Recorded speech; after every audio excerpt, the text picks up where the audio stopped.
জানো তো, মন খারাপের একমাত্র ওষুধ হলো ঘুরতে যাওয়া। হাই, আমি শিল্পী। This is the 7th episode of 30 days mini blog.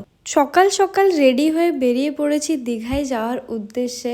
আর যেহেতু ভোর ভোর বেরিয়েছিলাম, রাস্তায় অনেক কটা ব্রেক নিয়েছি, বাট এখন একটা ডাবের দোকানের খোঁজ করছি যেখানে ডাব দেখতে পেলে দাঁড়িয়ে পড়বো। তো এখানে কিছুটা এগিয়ে এসে দীঘার কাছাকাছি একটা ডাবের ছোট্ট দোকান মতো ছিল, এখানটাতে আমরা দাঁড়িয়েছি। আর এখানে ডাবগুলো না কিছুটা নোনা টাইপের, খুব একটা মিষ্টি আমি পাইনি। আমি শুনেছি নাকি মানে সমুদ্র এলাকায় ডাবগুলো খুব ভালো খেতে হয়, কিন্তু এই দোকানের ডাবগুলো না এতটাও ভালো ছিল না।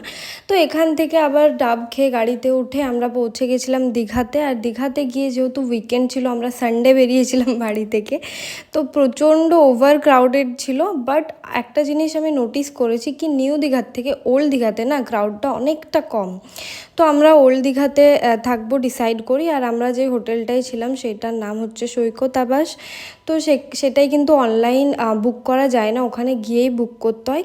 আমরা আমাদের রুমে চেক ইন করে লাগেজ টাগেজ রেখে সোজা বেরিয়ে পড়েছিলাম লাঞ্চ করার উদ্দেশ্যে। কেন কি এখানে যে ইন হাউস রেস্টুরেন্ট ছিল, অনেকটা লেট হয়ে যাওয়ার কারণে সেখানে আর কিছু লাঞ্চ ছিল না। তো আমরা বাইরে গেছিলাম, আর বাইরে যাওয়ার পথে সমুদ্র দেখে থাকতে কি আর পারা যায়, সেই কারণে সমুদ্র দেখে আর থাকতে পারিনি, সেখানে নেমে পড়েছিলাম।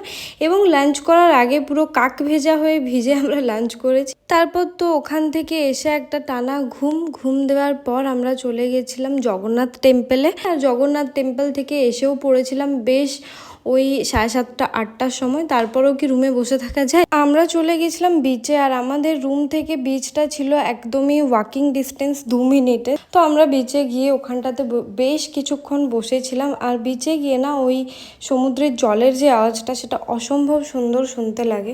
যাই হোক, এখানে বেশ কিছুক্ষণ বসে থাকার পর আমরা ডিনারটাও করে নিয়েছিলাম। তো ব্লগটা আমি আজকে এখানেই শেষ করছি। Stay tune, by.